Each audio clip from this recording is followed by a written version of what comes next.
ചെയ്യുന്ന ജോലിക്ക് കൂലിയായി രേവതിക്ക് പണം നൽകുന്നത് കണ്ട് കളിയാക്കി ചിരിക്കുന്ന ശ്രുതിനെയും ചന്ദ്രമതിനെയും കാണിച്ചാണ് എപ്പിസോഡ് ആരംഭിക്കുന്നത്. ഇത് കണ്ട് രേവതിക്കാകെ സങ്കടമാവുകയും നീ എന്നെ ഈ വീട്ടിലെ വേലക്കാരിയാക്കി കളഞ്ഞല്ലോ എന്ന് പറഞ്ഞ് രേവതി കരയുകയും ചെയ്യുന്നു.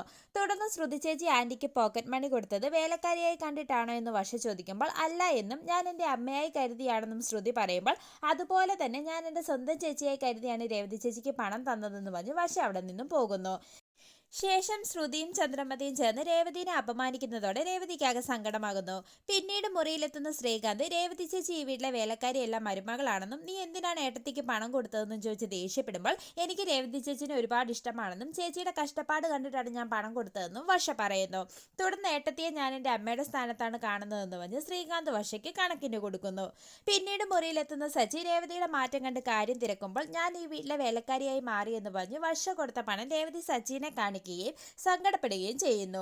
ഇത് കേൾക്കുന്ന സജിക്ക് ദേഷ്യം വരികയും ഇത്രയും കാലം വർഷേനെ അനുകൂലിച്ച് സംസാരിച്ചതിന് രേവതിയോട് ദേഷ്യപ്പെടുകയും ചെയ്യുന്നു. ശേഷം വർഷ നൽകിയ പണം രേവതി സച്ചിനെ ഏൽപ്പിക്കുകയും ഈ പണം സച്ചിയുടെ ശ്രീകാന്തിന് കൊടുക്കണമെന്നും പറയുന്നു.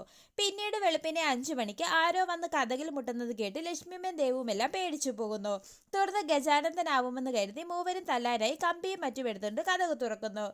തുടർന്ന് കമ്പും കമ്പിയുമായി വാതിൽ തുറക്കുന്ന ശരത്തിനെയും ലക്ഷ്മിയമ്മേനെയും കണ്ട് സച്ചി ഞെട്ടിപ്പോകുന്നു. ശേഷം ചമ്മി നിൽക്കുന്ന മൂവരെ സച്ചി കളിയാക്കുന്നു. പിന്നീട് നിങ്ങൾ പെട്ടെന്ന് കുളിച്ച് റെഡിയാവാനും നമുക്കൊരു സ്ഥലം വരെ പോകണമെന്നും സച്ചി പറയുന്നു. തുടർന്ന് സച്ചി ഒരു ലിസ്റ്റും കുറച്ച് പണവും ശരത്തിനെ ഏൽപ്പിക്കുകയും ഈ ലിസ്റ്റിലുള്ള സാധനങ്ങൾ മുഴുവനും വാങ്ങിക്കൊണ്ട് വരണമെന്നും പറയുന്നു.